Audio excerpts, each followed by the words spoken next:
Hey everyone, Eric Watson here, freelance writer, player of games, writer of words, recorder of videos, and tabletop role-playing aficionado. Welcome to my weekly behind-the-scenes DM-only live stream, Crafting Annihilation, which I build, write, and prepare for our next session of Tomb of Annihilation. If you're playing characters Mannix, Kales, Gillian, George, or Theron, go away or not welcome here, but the rest of you are very welcome. We stream our Tomb of Annihilation sessions live on YouTube every Friday evening. Catch up on previous episodes on my YouTube page, as well as read weekly session recaps at roguewatson.com. If you'd like to support the channel, please check out patreon.com/roguewatson.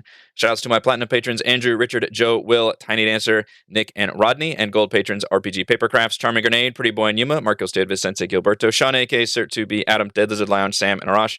Thank you all very much for your support. For our campaign, we use Roll20.net. For streaming, I use Open Broadcaster software with Streamlabs. Quick heads up, I've been having some very weird connection issues with YouTube for some reason.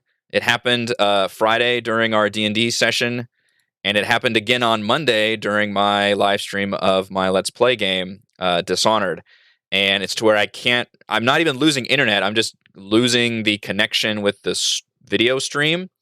So if you see things suddenly stop, I wait for it to reconnect. But right now, the only way I know to fix that is to stop the stream and then restart a new stream, which is a pain in the butt.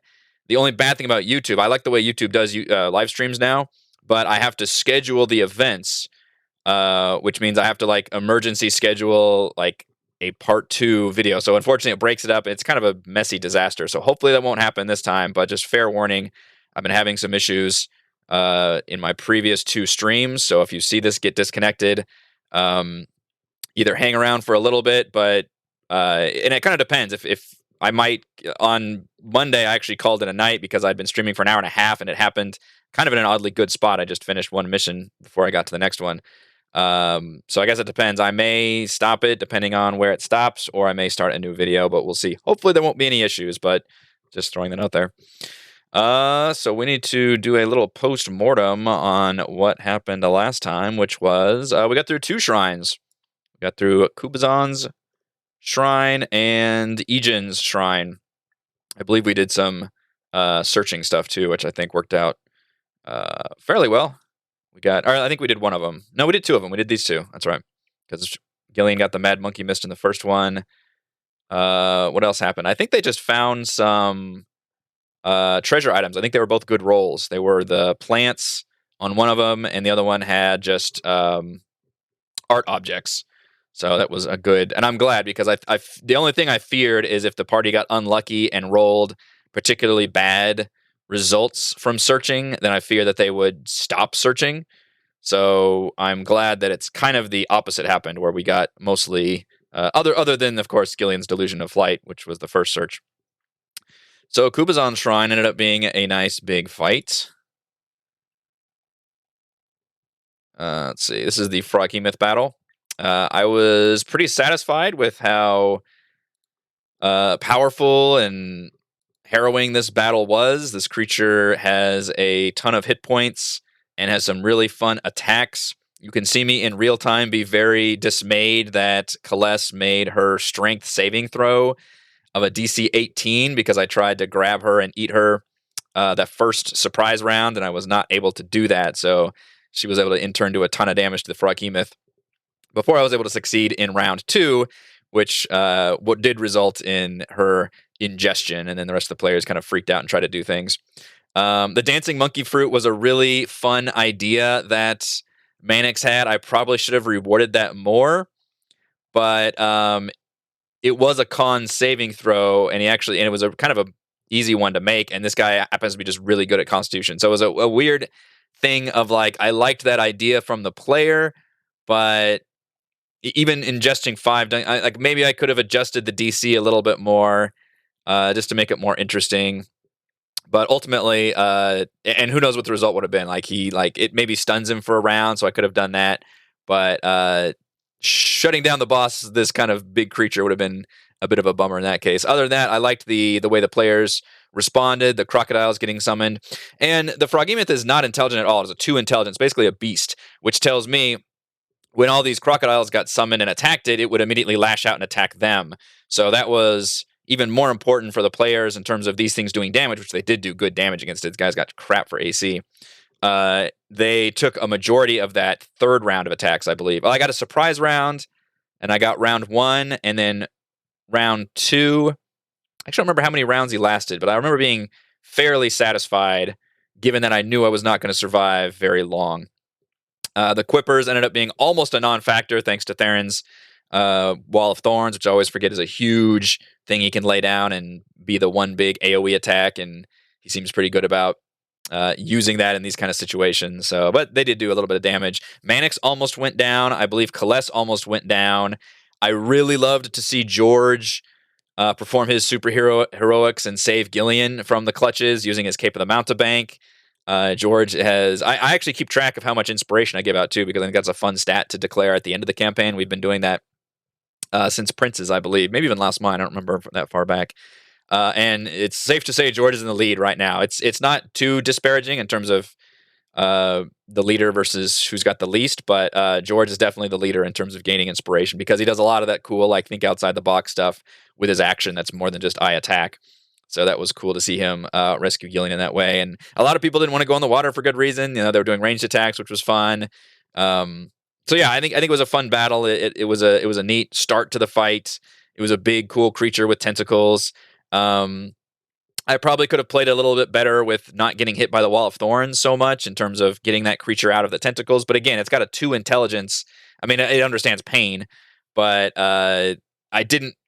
this creature would not be tactically proficient, nor would it even know how to handle, adventurers who can throw all these kind of spells and things at it. So I didn't necessarily play it to be this smart optimum creature. It is just a beast that was disturbed. So lashing out with the caveat that it would fight to the death because it's got nowhere to really go.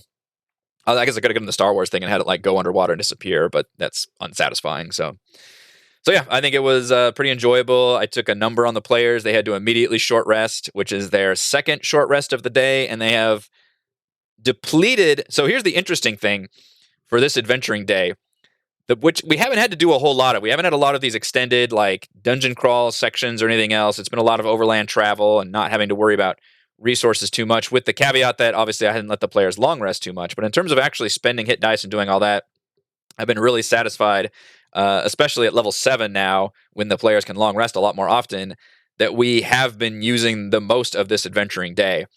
But the interesting thing is, the spellcasters still have most of their spells.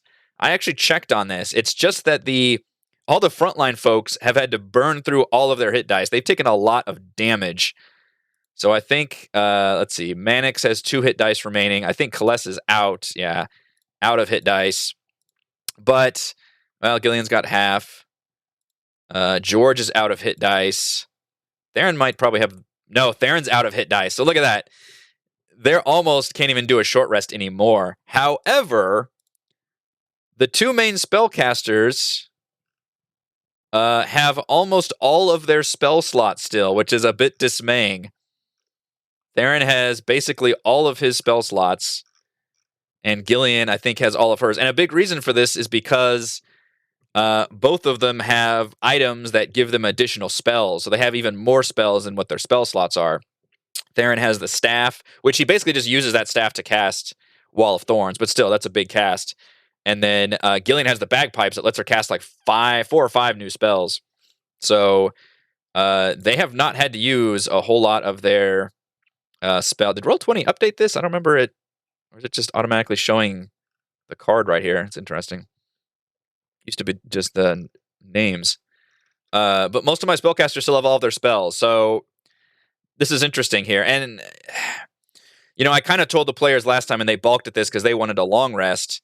As I was like, it hasn't been that long of a day. And I think, was it last time where we actually kind of went through a semi-heated discussion where I tried to calculate exactly how much time it's been. And usually we don't get into the nitty-gritty of it, but it was almost like them calling the minutes for a political debate or something. Like, no, we're gonna track this and keep track and see exactly how long it's been. And we calculated it only been like 3 hours since they've been in Omu.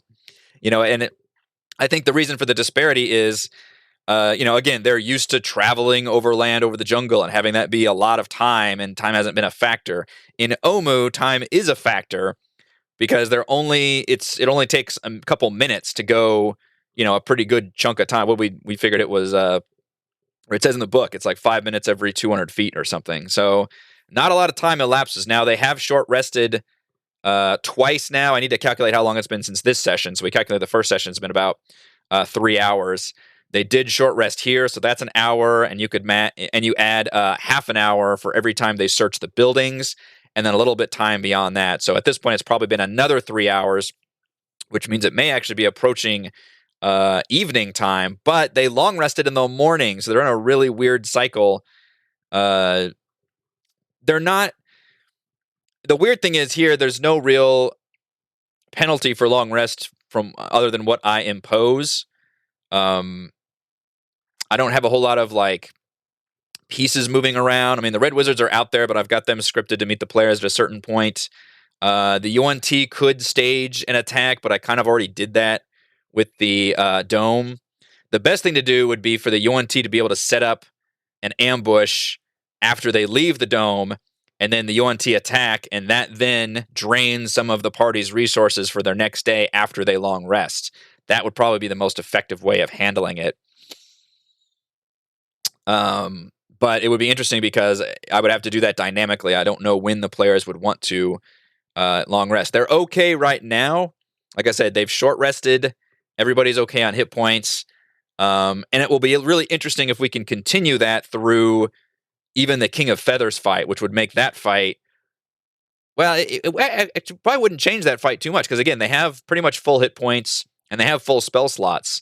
So even though they've had a pretty good-sized adventuring day, they're still looking pretty good for that fight. Now, after the King of Feathers fight, which I'll go into here, they're probably going to look at wanting to long rest. And at that point, I will have to decide as early as probably towards the end of next session, maybe, depending on how far we do and what happens with the searches, if they do searches, decide how I want to do that. I don't want to punish them for long resting, but I feel like there should be some kind of consequence for, should there be a consequence for long resting?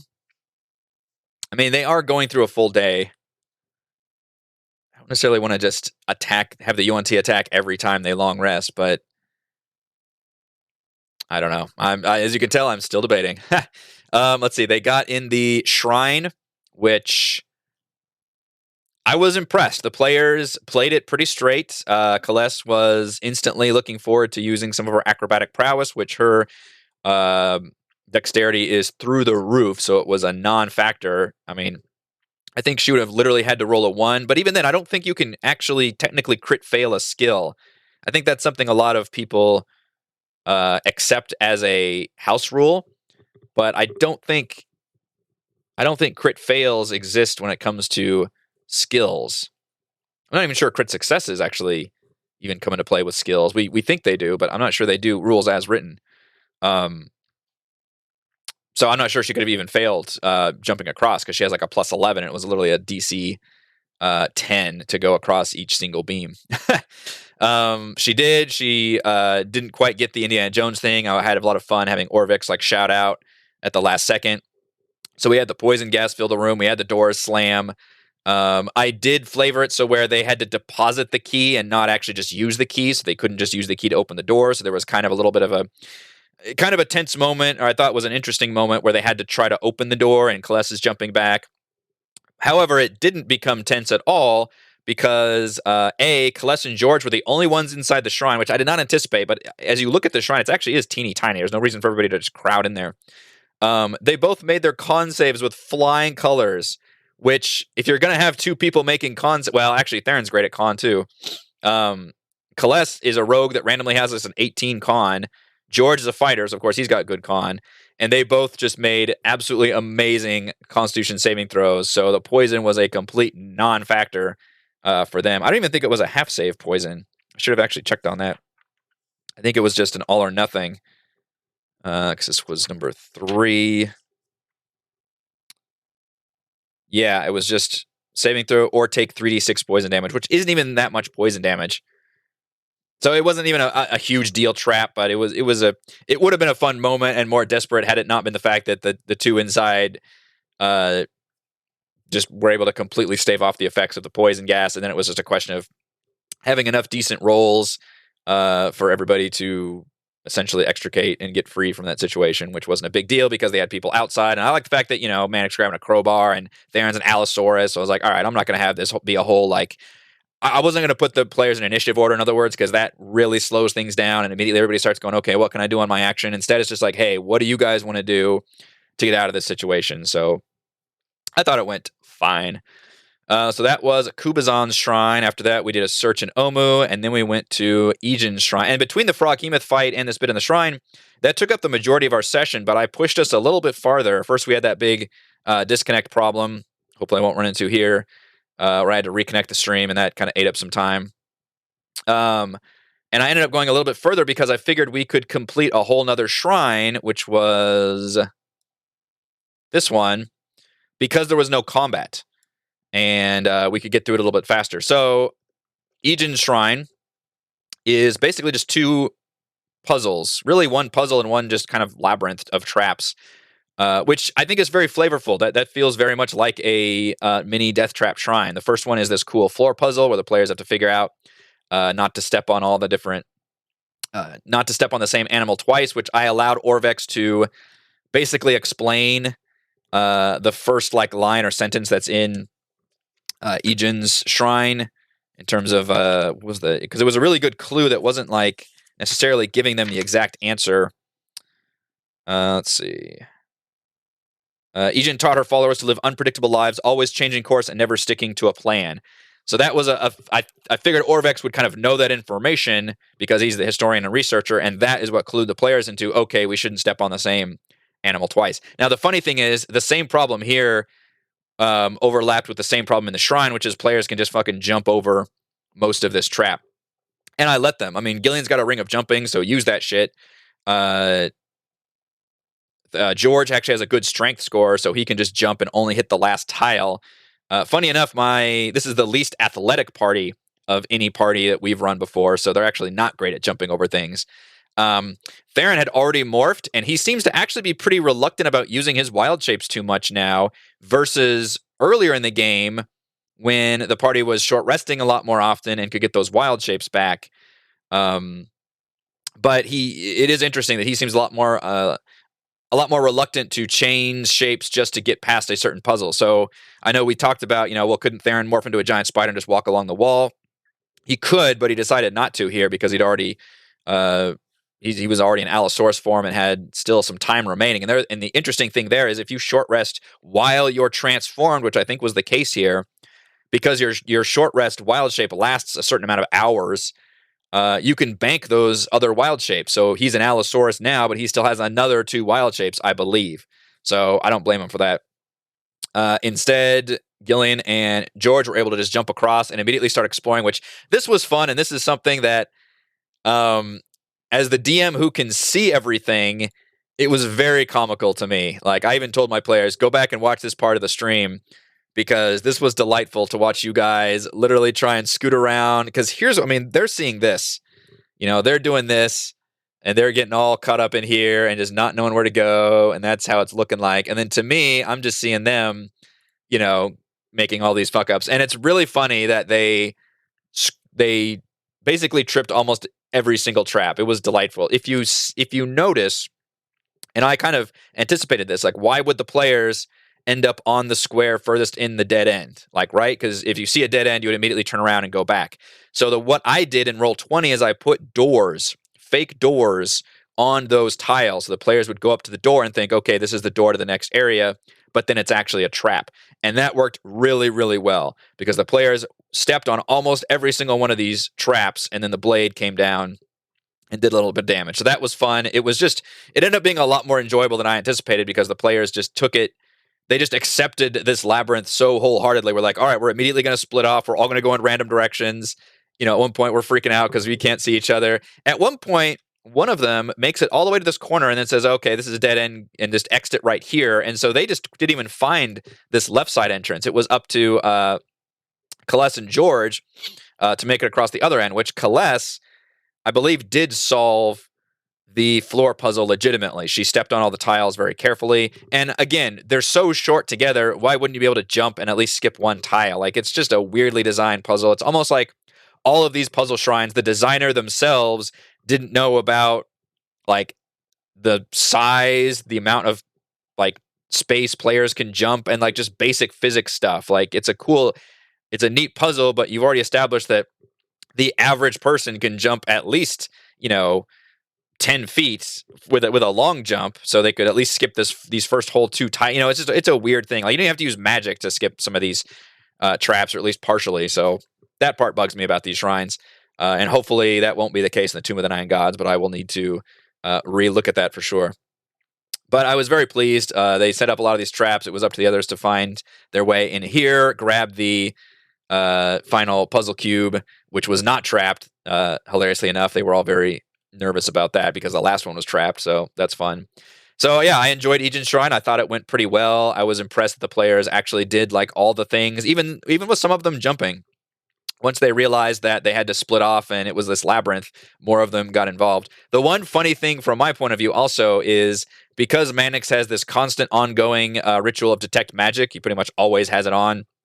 And I need to be proactive about that, as well as his passive perception. That is, I mean, his character is really weak, but his character should be, his whole goal is to see threats, which is going to be very handy.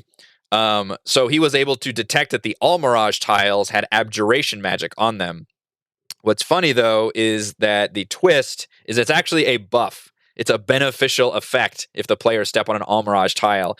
They get 2d10 temporary hit points from stepping on a tile. They can't, it only works once. And of course, temporary hit points don't stack. So if one person walked on all the tiles, they would still only get that one. I guess they would just overlap. They would take the place of the previous one. But the players never did want to fully like test it out. So instead, they even like dropped rocks on there so they could see some magical effect happening. But they never quite wanted to actually have somebody step on the tile and gain that benefit, because that would be a pretty big benefit. You get 2d10 temporary hit points. That's no joke.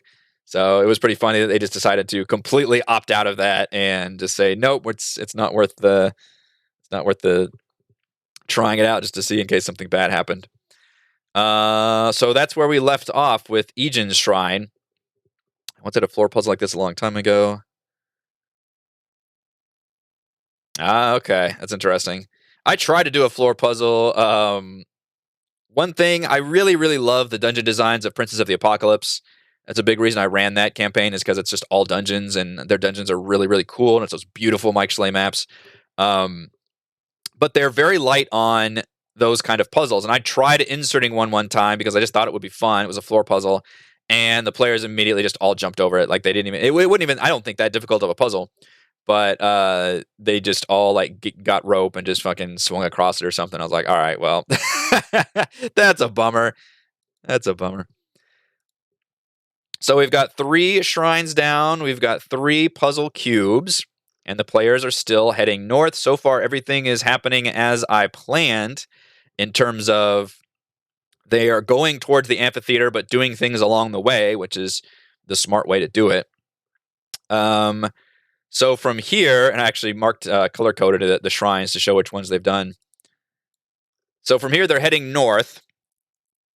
We've got Wongo's Shrine, and we've got the Amphitheater. Before we get to the Amphitheater, we've got some more searches we can do. Is a Chwinga wagon, which isn't even a real encounter. It's just this little, I don't know, I've never even used these things before, little nature spirits that can kind of like bestow random buffs on the players or something. I am going to replace that with the Bag of Nails encounter, which I believe takes place down by the down here at this fallen tree. And I'm going to replace Bag of Nails and change that whole encounter, because I think that encounter is bizarre, where the players meet this old hunter who turns out to be like crazy and tries to poison them. It's just a weird, weird thing. I'm going to replace his character entirely with an old turtle, because the Amphitheater is the culmination of George's personal quest, which is to hunt down a bunch of monsters and prove himself to be a great warrior. He will find one of the senior turtle ninja warriors who has maybe fought the King of Feathers, or maybe I can't decide if he's. I mean, it's going to be similar to Bag of Nails' idea, where he's elderly and his goal is to have a glorious death, basically. So, and he'll be able to kind of tease a little bit about the King of Feathers. I know, interestingly, I was going to have Orvix tell George about the King of Feathers, but George has actually waved him off. So I thought, okay, this gives you an opportunity to have it come from somebody that means more to you, which would be this elderly turtle warrior. And maybe he's like missing an arm or something to where he's fought the beast. And, it's that classic like warning from somebody who's been there. It's like, oh, you don't want to mess with this creature and blah, blah, blah. And they could totally, if George, depending on how George wants to do it, he could recruit this turtle warrior to help him battle as well. And then that would be fun because I really want to amp up like George being in the amphitheater and all that being a lot of fun. So they'll be able to explain that this is no ordinary, child of Ubtao. This has been warped by the magics of the amphitheater. And I'm going to really lay it on that this whole zone has like this weird, almost wild magic effect, which I'm considering even adding like the wild magic table to anybody that casts spells in here to make it like literally a custom regional thing, that this creature was warped by the magics of this place. So I thought that would be pretty neat to have on there. So they'll be able to meet him here, maybe even while they're searching the buildings. I'll probably still let them get the search part off in the D100 table, but then also add the fact that they find this turtle warrior, which I think would be really fun. Or I could change it where I could make that a scripted thing. So if they search, maybe they run into like a trap that's been set by this guy. And maybe that's how they meet him. I might look into that too. I could make that more interesting because he's in that one spot. Hopefully they do the amphitheater next and not the shrine, which I assume they'd want to do the amphitheater, especially once they meet the turtle. So that's definitely going to happen there. Minesweeper game floor, nice. So I've got a map for the amphitheater. It's, if you Google search like Omu Amphitheater or Omu King of Feathers or something, it's the one map that you'll see. It's on Reddit. I had to modify it because it's not exactly what I'm looking for. It was like built into this cliffside, which is not how the amphitheater on Omu looks. As you can see, it's just standing by itself, facing towards the east, and I want the players to be able to come in on the east side. Let's see, we're right here. So I had to awkwardly change things. I put like a wall with dynamic lighting around the top and added some floor tiles, like dirt tiles, to this bottom, and tried to do my half-assed version of putting a map together based on how I picture it. These are like the archways to go in, and there's the actual stage for the amphitheater. So my plan right now is when they approach the amphitheater, I like the fact that there's other beasts here. In this case, it's just a pack of Deinonychus are rooting around the area.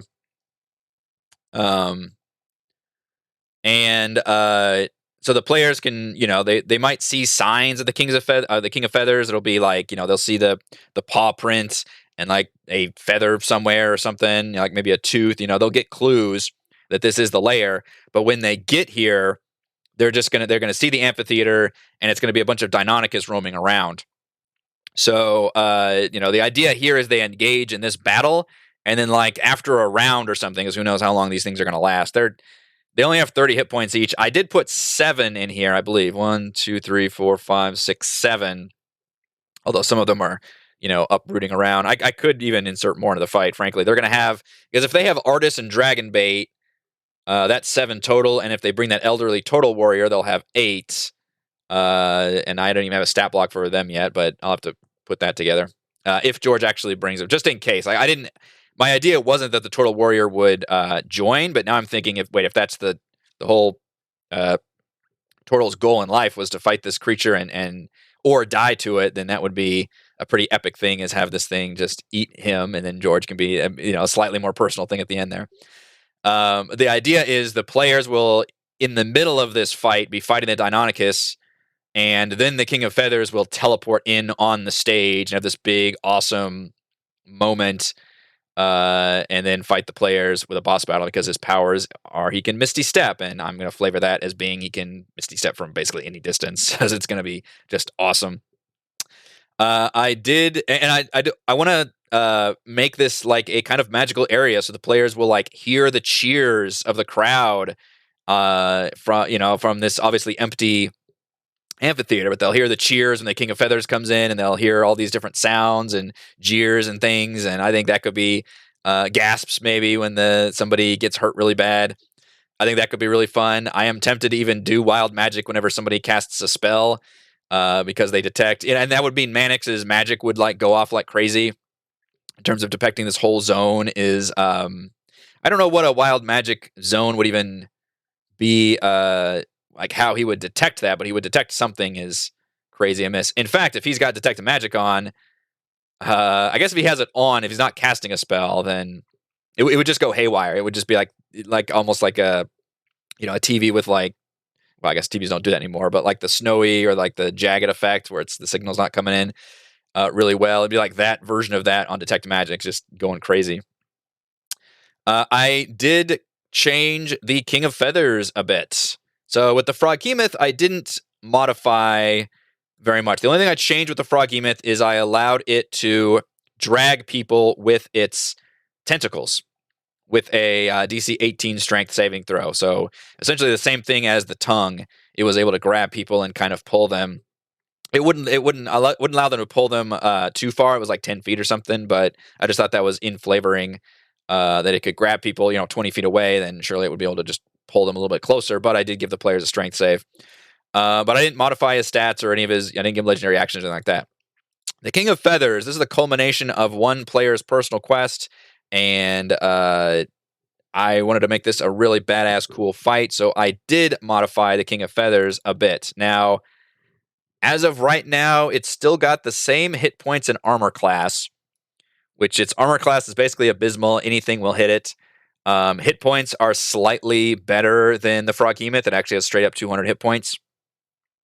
It has built in, I believe, legendary resistance already, which is huge. So if somebody tries to polymorph him or,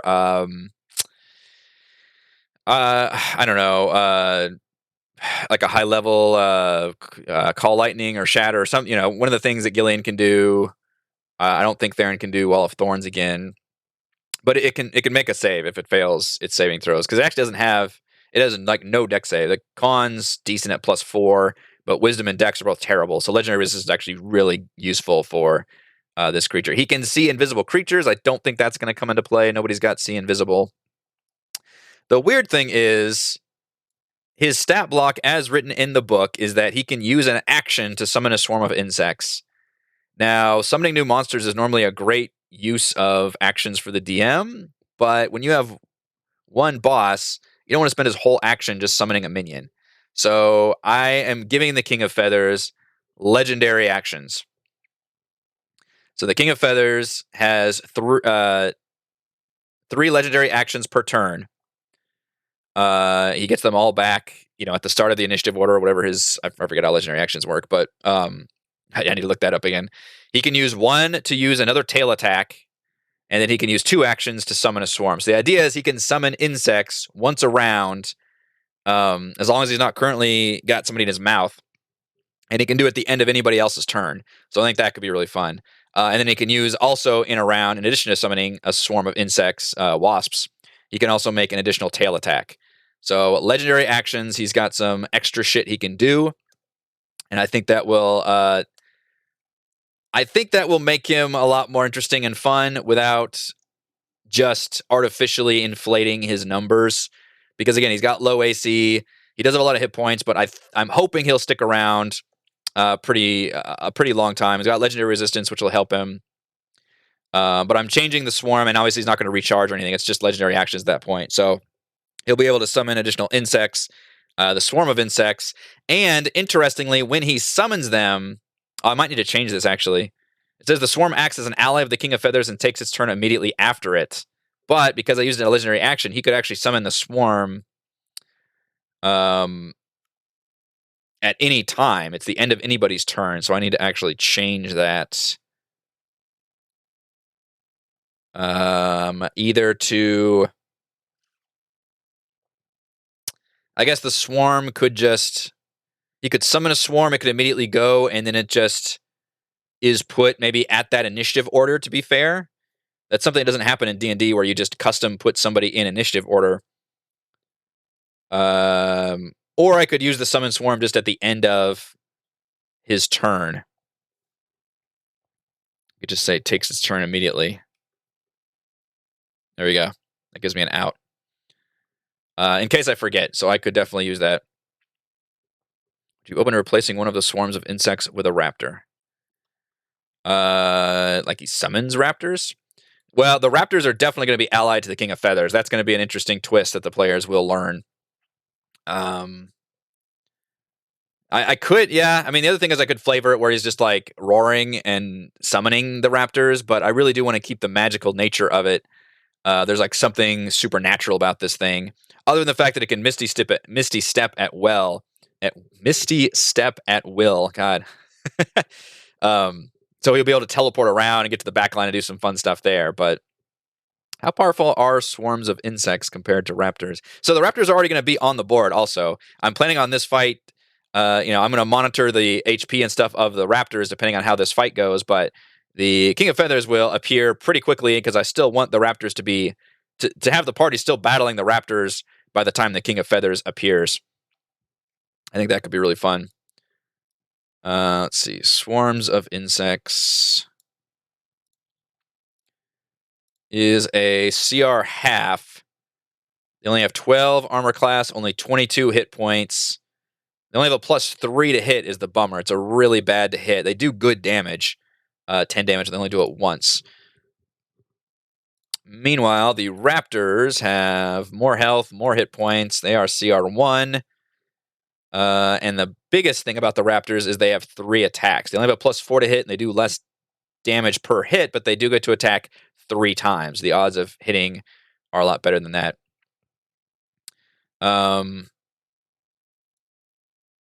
Yeah, I guess I could just make him summon. I don't know. I like the insect thing. I think the insect thing can be fun.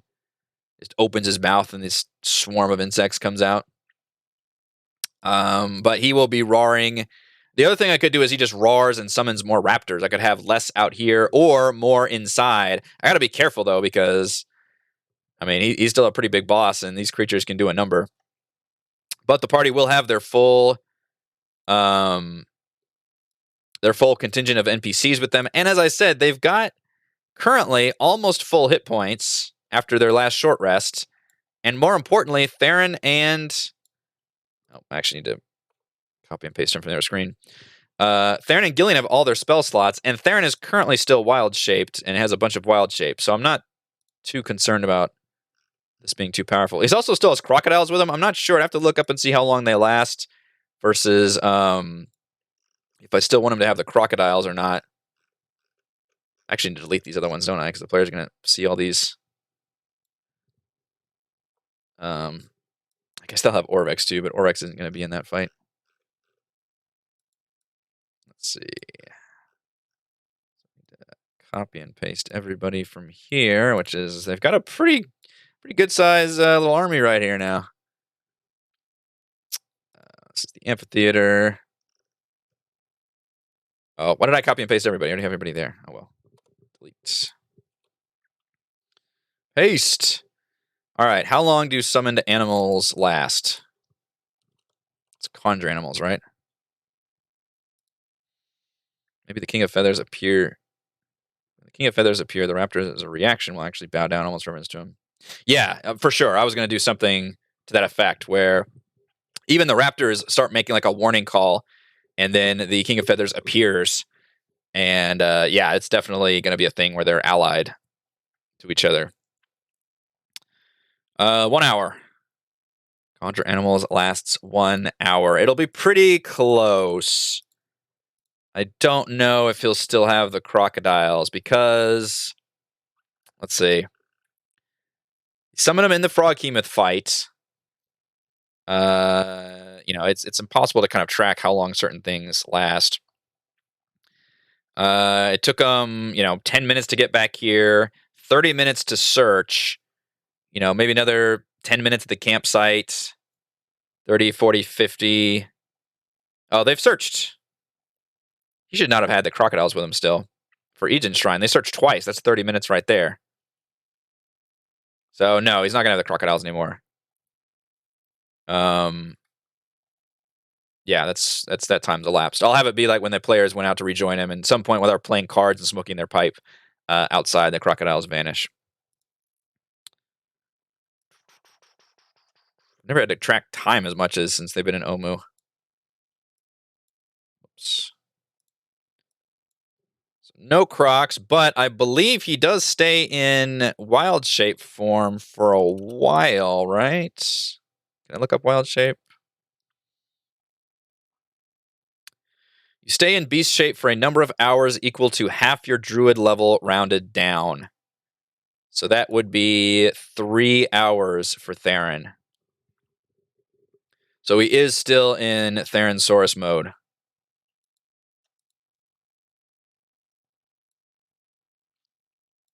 And because they short rested while he was wild shaped, he still has 2 more left. Now they short rested. They searched twice, which is another hour. So it's probably been like close to 2.5 hours since he wild shaped. Obviously, I don't probably need to keep track of that because he'll lose it in this fight, almost guaranteed. But he wouldn't have too much longer with this form if for some reason he manages to hold on to it.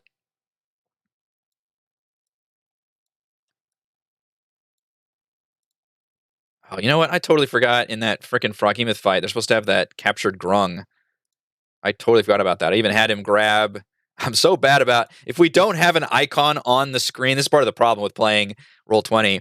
We forget that those things exist. For example, we forget like their flying monkey pet allies exist, or any kind of just little like pet NPCs or anything like that. If they're non-combative, if they're not a token on the map, we often forget about them. And yeah, I forgot. What I should do is put that Grung on the map as a thing and just like, hey, sorry, my bad. We just totally forgot that Dragonbait shouldn't have been grabbed. Or I mean, he could have, but it would have affected like that Grung attached to him somehow. So what I should do is put that Grung on the map. Let's see. Was it just a normal Grung? I think it was a normal Grung. Was it a normal Grung or was it an elite warrior? I don't even remember. One did I freaking use? I don't have that map up anymore, do I? It was a great riff, but I think I changed that map. I mean, I'd do something and that would remind the players like, hey, Dragonbait's got this guy hooked up to him, so he might not be effective in this fight. Dragonbait has no range attacks. All right, so we've got Theransaurus. There's Kaless. George. Manix. Gillian, something like that is how they would approach this situation. And then I will need to create a Tortle stat block, which I think the Tortle package comes with stat blocks that you can use, NPC stat blocks, just in case George ends up recruiting that Tortle warrior that I plan on letting them interact with to learn more about the King of Feathers and the fact that it's not a natural beast. It's maybe it was, but it got like corrupted by the magic in this area. I'm leaning more and more towards letting it straight up be if somebody casts a spell in this battle, they have to do the wild magic thing. We had a lot of fun with that. We had that was Kalessa's character in Storm King's Thunder was the wild magic sorcerer, and we had a lot of fun with that. Let's see.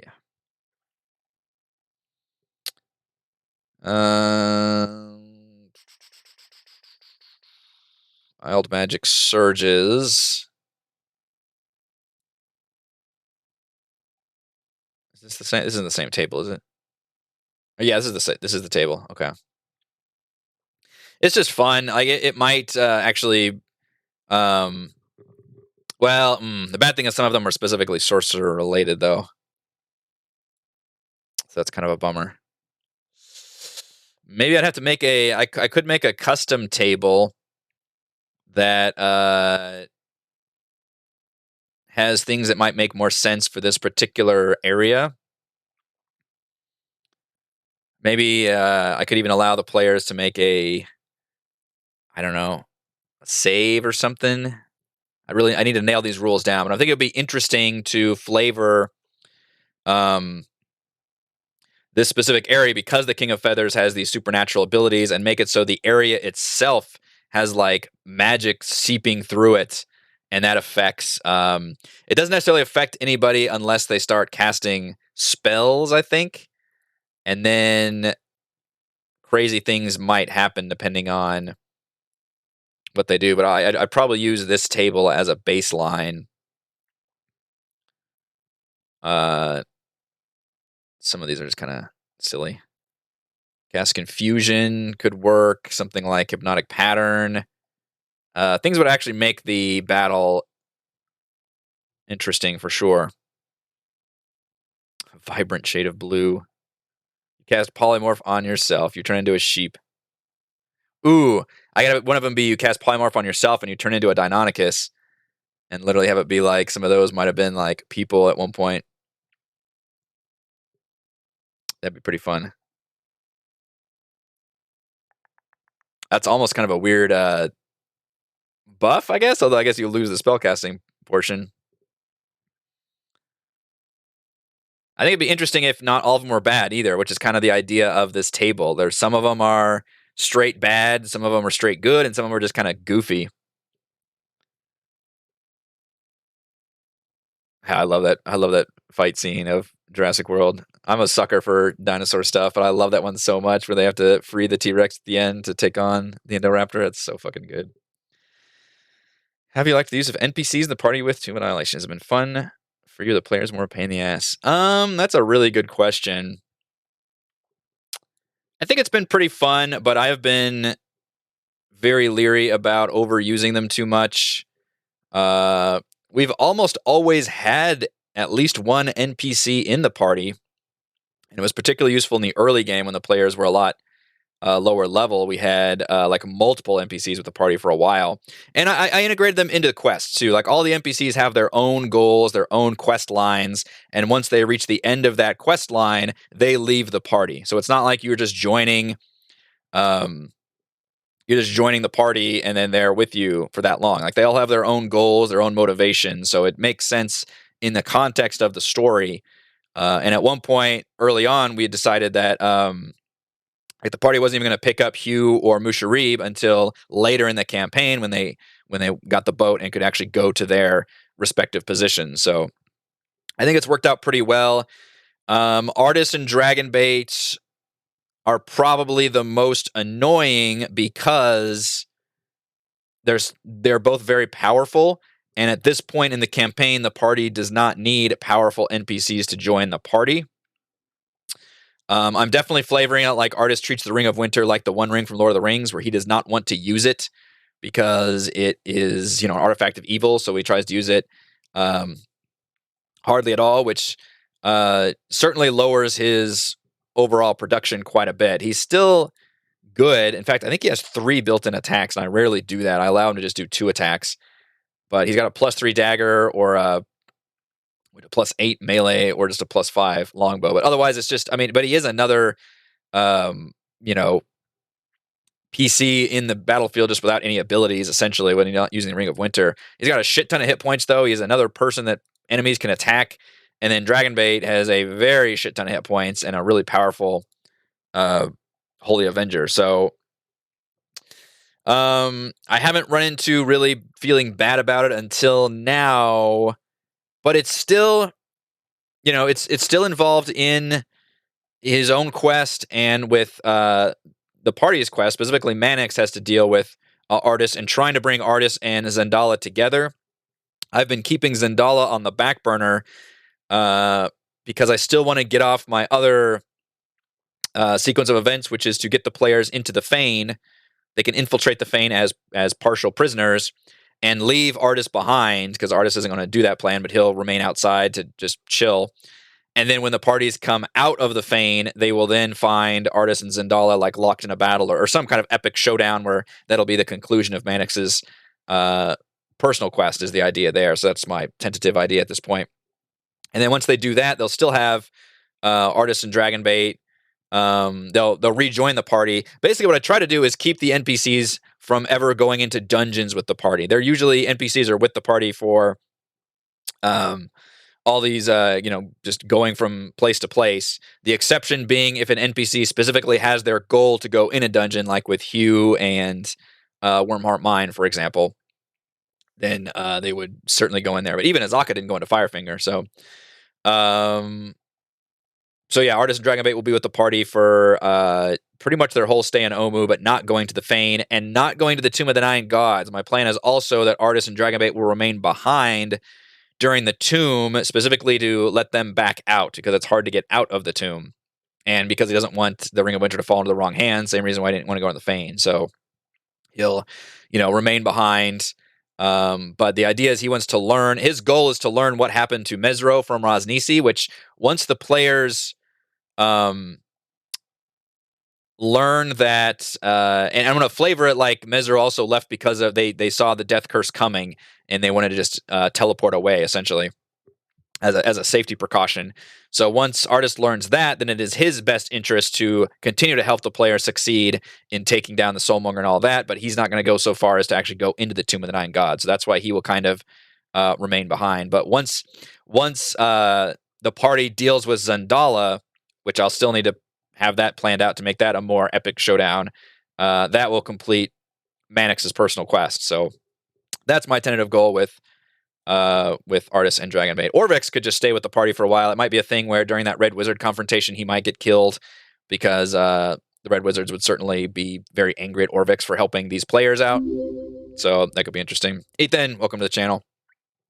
That's my plan with all the NPCs. But right now, it definitely sucks a little bit when the party has a lot of NPCs. That's something that would be an interesting DM roundtable topic.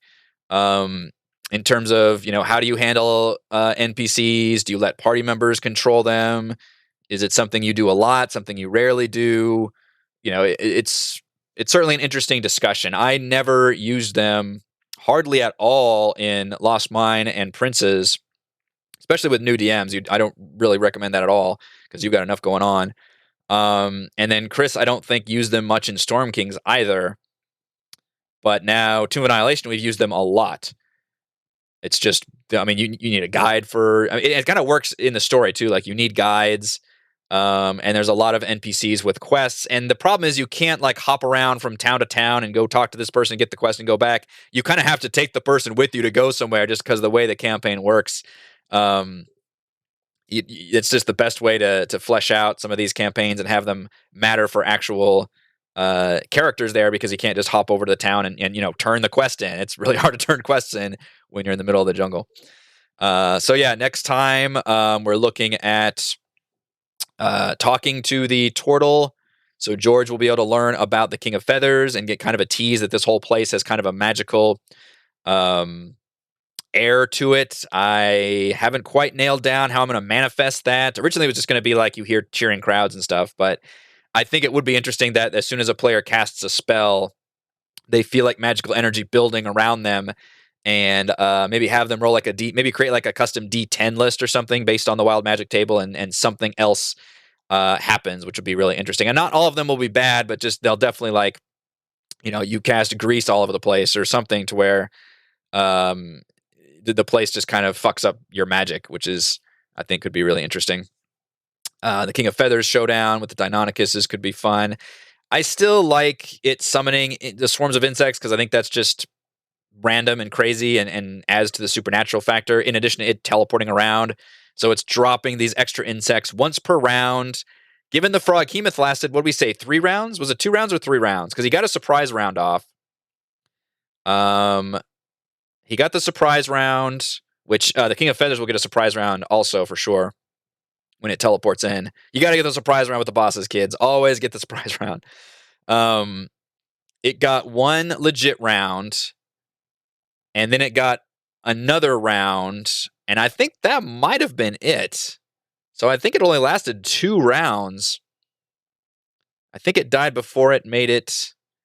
I had to go back and look at the tape, but I know because the surprise round I missed with the attack on Kaless.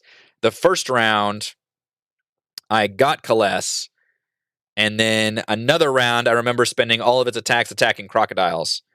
So I think it only got 2 rounds plus a surprise round. So that's only 2 rounds of it summoning insects while these Deinonychuses are attacking. But, the Deinonychus are no joke. They're not that hard to put down, but they can deal some damage and do their pounce attacks. The only bummer will be if the players hang back and just range attack, which I guess why wouldn't they? And the Deinonychus have to spend, all their time catching up.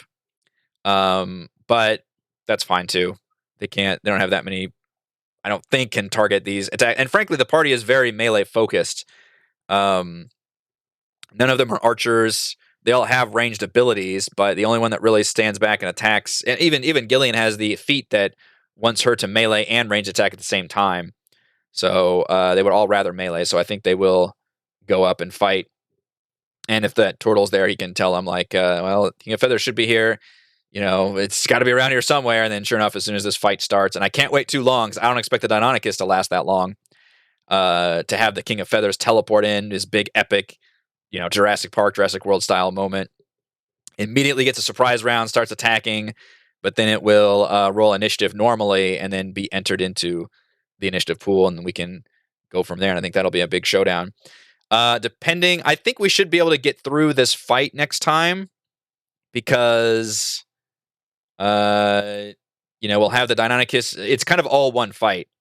So I think this will be the marquee moment. I mean, I do plan on having some fun role playing with George for the turtle, all that. But other than that, we've got one little search thing, which I'm tempted now, where if we roll one of the ones that's actually a fight, instead I just maybe roll attacks. I'm leery about even adding extra fights, because they just kind of eat up time, but we'll see on that.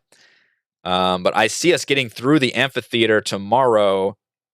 My plan with Wongo's Shrine is the one that the players will come up to and realize has been already completed by the Red Wizards. It makes the most sense story-wise, because it's nearest the obelisk, and that's when they figured out they had to go do the shrine. So obviously they would do the Wongo Shrine. And it's kind of a stupid shrine with a really dumb puzzle, I think. So it would be a good opportunity for them to realize the Red Wizards have done it. And at that point, we'll have that scene that I was talking about either last week or 2 weeks ago on Crafting Annihilation, where Manix's eye will turn into the classic R2-D2 projecting hologram thing, and they will get a live stream message from Zagmira, who has been following them the entire time, because Manix was low-jacked by the Red Wizards forever ago, which is going to be a really cool moment where she can explain that we've been following your progress for quite some time, and we're pleased that you've been able to get through some of the shrines and everything. And then she will give them she will tell them what shrines they've done, which I need to figure that information, and explain that Rosnisi has they made it to one shrine, and Rosnisi already got the cube. So I'll need to figure out which ones the Red Wizards have and which ones they went to and Rosnisi has. Because at this point, they've only done 3. It'd be kind of weird if literally all the rest of the shrines were completed. It would make the most sense story-wise to have these 2 bottom, or actually the Moa one too, for sure. That would be the one in the middle of the lava. The Red Wizards haven't gotten to yet, because they're still up in here. It makes the most sense for the Wizards to do the one up here by the obelisk. Maybe they've done this one in Papazotls. Nang Nang's is interesting, because that's where the party need to go to turn in the Grung. And obviously having Grung would be a really fun moment for George. So I'm tempted to leave that one open. So maybe the Red Wizards have just done these 2, and maybe, I don't know, I'll figure something out, but they will learn that that Rosnisi has at least 1 puzzle cube, so they'll need to get into the Royal Palace and see him, and she will mention the fact that a frontal assault is a bad idea, but the players could have a chance to infiltrate inside. She's got a man on the inside, a doppelganger, and she offers the players some alter self potions, so that it frees up their ability to transform into Yuan Ti. Now, she only has a couple, so they're going to have to do an interesting thing where some of them will have to infiltrate as prisoners, and others will have to infiltrate with the actual disguises. So I think that could be a really fun thing. So I'm going to punt the ball to the players in terms of, hey, here's a mission that you need to do from somebody that Kales hates. and I'm really hoping it goes over pretty well. I don't know if I'll need to plan all that for next time because I imagine the amphitheater fight will take up the majority of the session, but I'll have it prepped just in case. But I plan on having that moment happen at Wongo Shrine, which means I will need to finalize my plans for which shrines have been completed by the Red Wizards and which ones the players still need to do, in addition to going to the Fane, because at that point, the players really know exactly where they need to go in Omu. They'll basically have learned where exactly they have to go, which shrines they need to hit up, in addition to having to go to the Royal Palace. So they'll need to go in that general direction. And then they know they eventually would have to go back to the obelisk to actually go to the Tomb of the Nine Gods. I know. I can't skip Nang Nangs. I don't even know much about that shrine yet. I'll need to refamiliarize myself with it, but just the fact that it's run by Grung is too delicious to pass up. It is a pain in the ass to get to. It's way in this corner with water and shit everywhere. I'm that would be fun to have at least one encounter where the players have to like ford the water and they get attacked by crocodiles. That could be a neat encounter for sure, because that's a unique situation of like a flooded town. So that could be an interesting encounter. And that might be, if they do that, then maybe they go to the Royal Palace here. So maybe they actually get do the whole Fane of the Night Serpent without getting all the puzzle cubes yet. If I want to flavor it that way, unless Rosnisi's got. So it just depends on if I want the players to really take the time to go do other shrines in Omu, or if by the time they do that, I'm really done with it. In terms of like, okay, we're done with Omu, because I plan on leveling the players up too. Once they get to the Fane of the Night Serpent, I think that is a good time to level them up to 8. Just like once they are done with the Fane and then get to the Tomb, I will actually level them to 9. So the weird thing is, if they do the Fane, they level up to 8, then they come back out, and then they still have to do more of Omu, even though they're higher level. So that's the only odd thing about just the way the map's designed. I'm picturing them, if I tell them they need to infiltrate the palace, it would be a little weird story-wise if they don't save the palace for the end, I guess what I'm trying to say. But there's no reason why you necessarily wouldn't, especially if you go to Nang Nang Shrine. Like, why wouldn't you immediately go into the Royal Palace and deal with the Fane from there? So part of the situation of being in kind of an open world situation, though, it's up to the players in terms of the order of events. And the consequence of that is sometimes you could be underleveled for something and you could be overleveled. But because I'm using the milestone system, I do want to kind of organize them in terms of where they are and what they still need to do. If you want stat options for Zagamir besides Mage and Archmage, maybe see Wizard stat blocks and Portal Book. Oh, really? I didn't know that. Is it just in the Yawning Portal Book? I think I've got that in Roll20, although I'm not sure it's actually in the. I don't know if that's in my compendium. What do they show up as? Oh, are they called Necromancer Evoker? Archmage is pretty strong. Is it too strong? Which ones do I have in here? Let's see. What is GGTR? Something. Mordenkainen's Tomb of Foes. Don't know if I've got. I don't know if those other. I don't think the adventures add the monsters to the compendium. I think they're only in that adventure, so I'd have to load up my adventure to see those stats, or I guess just look them up online. It's whatever. But I've gotten really lazy about it now. If a monster's like not in my thing that I can drag over, I'm like, I gotta make a new monster. What's funny is Chris had a lot of fun with that. He loved making all custom monsters. I'm just like, screw it. Just find me a stat block and I'll use it. Archmage was my current plan for Zagmira, but I could certainly change that. I don't plan on having. So the idea here is the players will do the Fane ostensibly as a mission for Zagmira to get the rest of the cubes, and then they will complete the rest of Omu if needed, go to the obelisk, meet Zagmira there with her full force of Red Wizards, which is, what is it?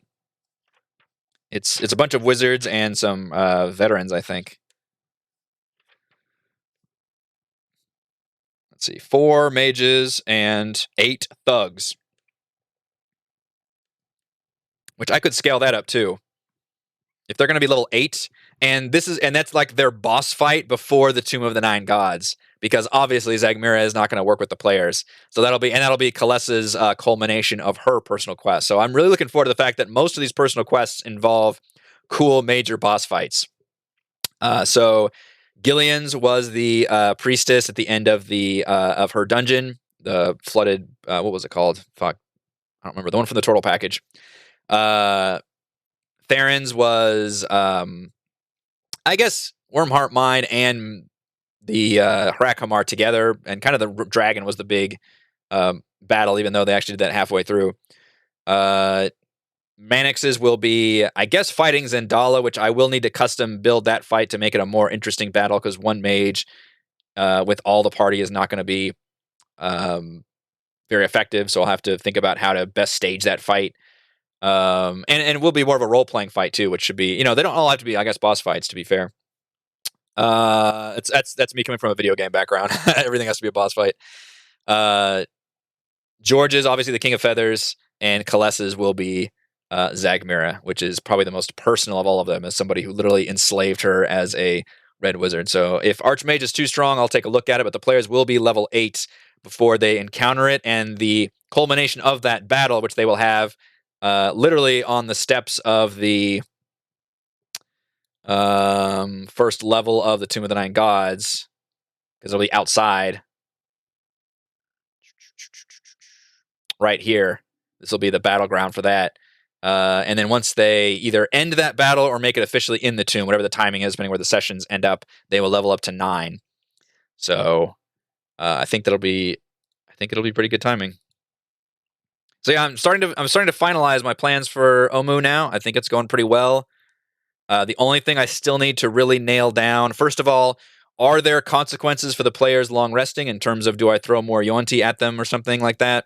I would like to make the Yuan-Ti a constant threat, but I'm leery about just constantly throwing creatures at them every time they long rest, which is not my... I was going to talk about, before I get off, rewards for the Amphitheater, because I know Jordan always asks about this in terms of what are the specific... So whenever a player character completes their personal quest, they get a personalized item. The exception is George, who has gotten personalized items all along the way.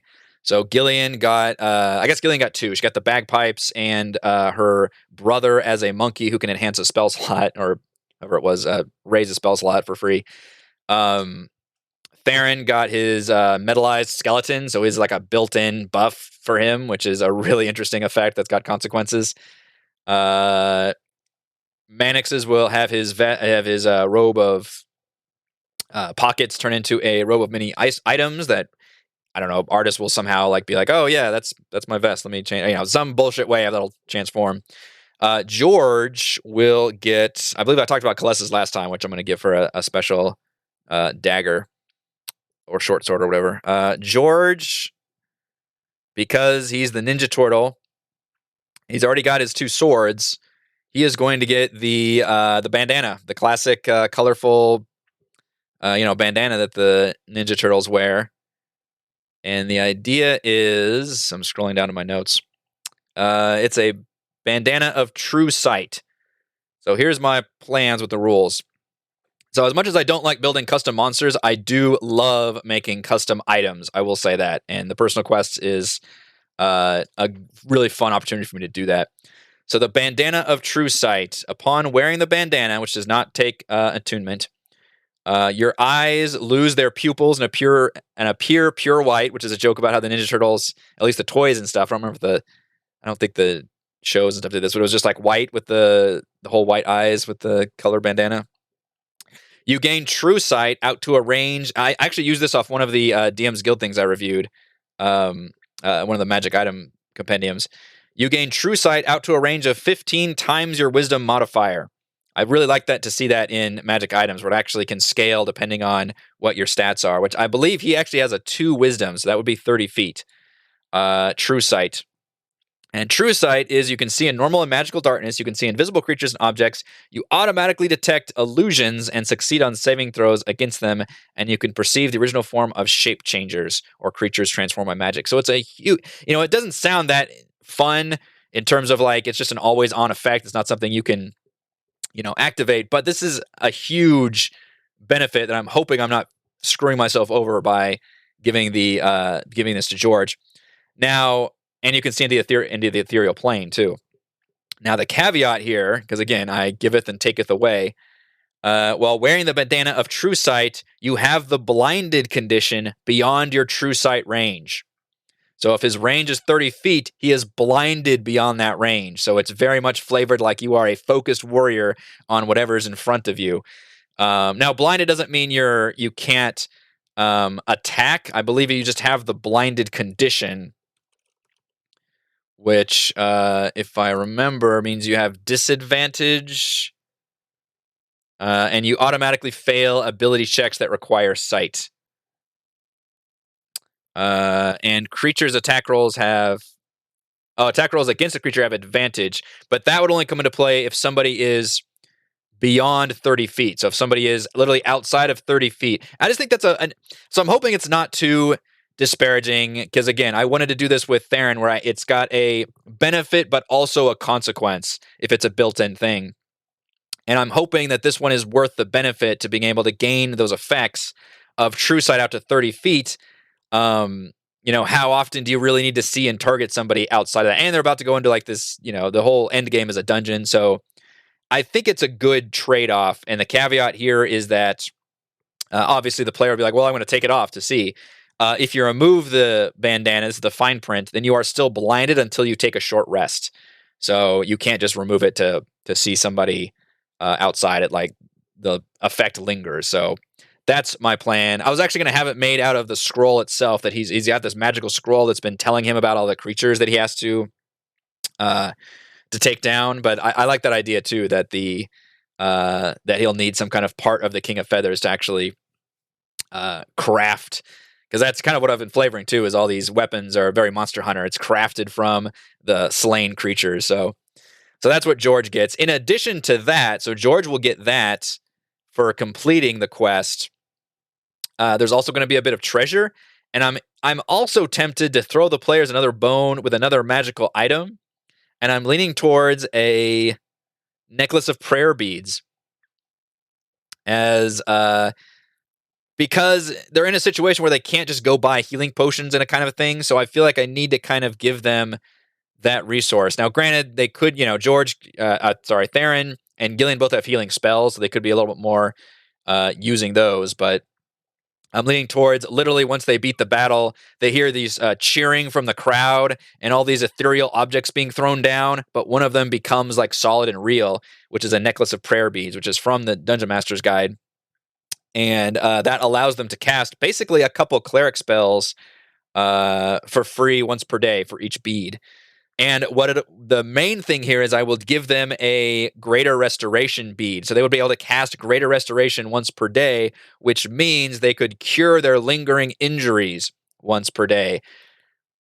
I feel like that is very, very generous from me, because that's something the players have suffered from and has been a real thing for a long time in our campaign, where if the players go down and hit 0 hit points and they fail a con saving throw, they are saddled with a lingering injury, and even if they have the money to cure it, they don't have anywhere to go to actually do that. So I do kind of feel for the players that they don't have an easy time of just hopping over to the next town and spending their resources to cure the thing. They're just kind of screwed out here. So that would give them a chance. And I was originally going to make it a finite thing, like they get a certain amount of it, but technically the necklace of prayer beads is infinite, but it is still a once per day. So, once they're in like a dungeon situation, which is a lot harder to long rest in, then still they can only use that thing once per day. So if multiple of them go down and multiple fail a save, that still makes it a little bit tricky. So that's my plan for treasure, is to give them a necklace of prayer beads. Also has bless and cure wounds at 2nd level they can cast several times. So that'll be just a way of them getting this, just some heals. So I think that'll be some fun treasure after the T-Rex, after the King of Feathers. All right, I think that will do it for my plans for Crafting Annihilation this week.